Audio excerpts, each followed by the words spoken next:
Hey guys, it's Tahira and today I'm doing a favorites video. Today I'm doing a fantasy favorite, so I'm going to be talking about some of my favorite fantasies, and let's just go ahead and get started. The first book I'm going to be talking about is Throne of Glass by Sarah J. Maas. This book follows the main character Selena Sardathian, who is summoned to the castle to take part in a competition to become the king's champion, who does basically all the dirty work for the king. This is such a good book. This is actually one of the first books that kind of got me into young adult, I don't know how to explain it. It's just that I was in 7th grade or 8th grade when I read this, and which was like only a year ago, but I don't know, I fell in love with it and I loved it so much. I love fantasy in general, so Assassins totally caught my eye, and overall I have very mixed feelings about the series now, but this first book, I absolutely love it. The next series is also by Sarah J. Maas, and it is A Court of Thorns and Roses. This book follows a girl named Farah who is she goes into the woods and she kills a wolf, and that wolf turns out to be an immortal creature. The third book, A Court of Wings and Ruin, I have a review on it, so I'll link it down below if you want to check it out. Overall, I love the series. The ending isn't as satisfactory as I wanted it to be, but it's such a good series. I love Sarah J. Maas's writing, and her worlds are always so unique. But for me, sometimes I think that Throne of Glass and the ACOTAR worlds are so common, and so they have so much in common that I feel like they're their same world sometimes, even though they're not.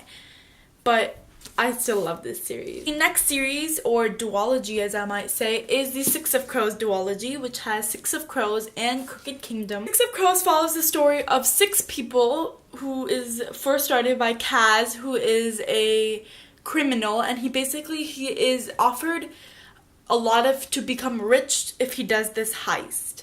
So he takes 6 people along with him, and the whole story is about this heist, and it's so good. This is actually also really diverse. I forgot to include it in my diverse book recommendations, which I'll also leave linked down below, which I did really recently. But this book, so good. The cover is just beautiful. How can you say no to this book? The next series is the Shades of Magic series by B.E. Schwab, and that includes A Darker Shade of Magic and A Gathering of Shadows. The third book is A Conjuring of Light, which I haven't gotten out yet. It has been released recently, in March, but I haven't gotten it yet. I really want it. But this book is an adult fantasy, and it's so good. This book follows Kel, who is a traveler, and he can travel between different types of Londons. In this world, there are different types of London. There's a grey London, which is dirty and boring, and the ruler is a mad king. And there's Red London, where magic is revered. White London, where the city is being slowly drained of magic through a war. And there was a Black London, but no one speaks of that anymore. He takes something from Black London and smuggles into Grey London, which he isn't supposed to do. And then on the way, he meets another cross-dressing thief named Lila Bard, and they soon become friends, and the story just takes off from there. And it's so good. It's amazing. The writing is beautiful. I flew through this book. I absolutely cannot wait to read the third book. The next book is actually a standalone by Marissa Meyer, and that is Heartless.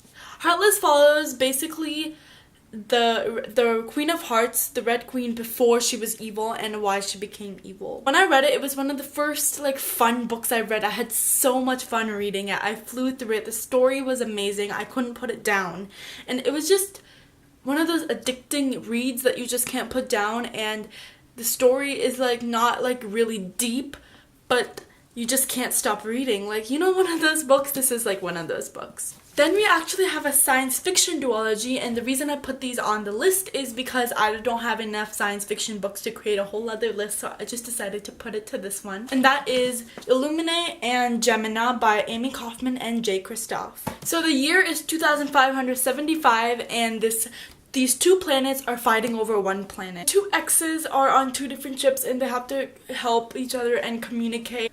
This book is so beautiful. If you take off the dust jacket, it has this cool print on it, and then when you look inside, it's mixed media, so there are interviews and just communication and messaging, and it's just there's some cool pages like this and this, and and it's overall just such a beautiful book, and it's so unique. I've never read a book like this before, and it was so unique experience. It's such a fun read. It's fast because of how how it's written, so it's really fast. It's even though it's like 600 pages, it's so fast. You're gonna fly through it. So that is it for my fantasy recommendations video. I hope you enjoyed, and I'll see you next time. Bye.